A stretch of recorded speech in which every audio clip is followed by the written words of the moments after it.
what are some clear indicators that a business might be relying too heavily on either outsourced or in-house financial resources?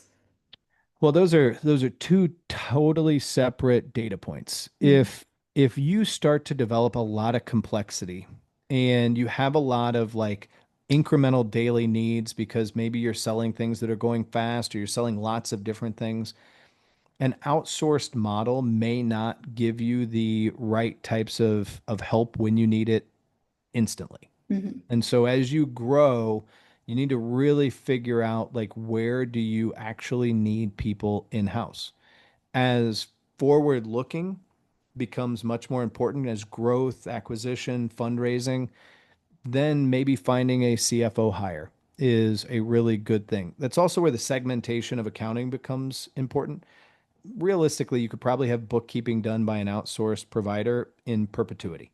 Hmm. But as you grow, you're going to want to add that CFO or you're going to want to add that controller to help you consolidate P&Ls among business lines or product lines or whatever that is. And so as complexity grows, really looking at that, I think is really important. Where the reliance on in-house comes is the opposite.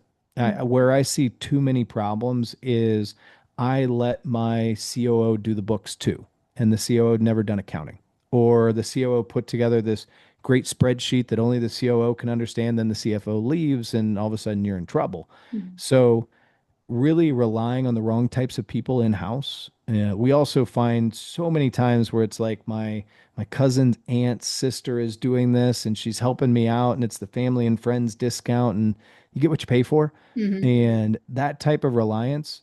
And then there's the other bigger problem, which is I am the founder, my business is growing, and I'm also doing all the finance and books. That's when you have to look at yourself and say, gosh, my time is so much more valuable spent anywhere but this. Hmm. Yeah, I couldn't agree more, honestly. And you did touch a little bit on outsourcing accounting, for example. And can you walk us through a scenario where outsourcing finance, was clearly the better choice, and maybe were a scenario where it wasn't the better choice? Yeah, so where I think it's the better choice is once you've started establishing a decent amount of good revenue. And that means revenue that's profitable. So you're making money, money is hitting your bank account and it's staying in there.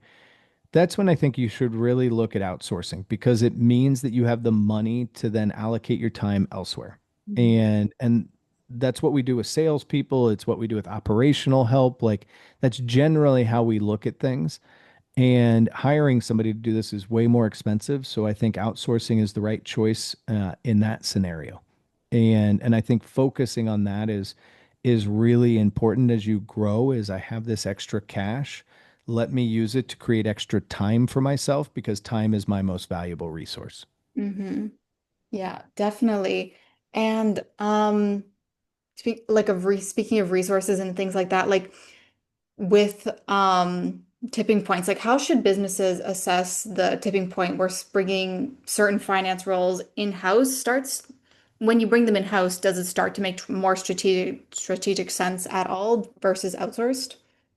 I think it does. Like when finance becomes a core competency and need for you on a daily basis or even on a weekly basis, that's when you start to look and say like, hey, it actually would be more capital efficient and better for me to have this person in-house. Hmm. That's where I kind of rarely see it from the like daily bookkeeping perspective.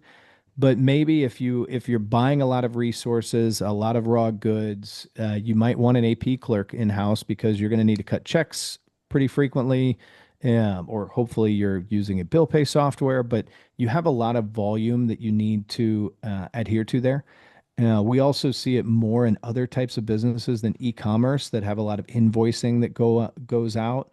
Those are kind of the big ones. But then the other one is that FP&A.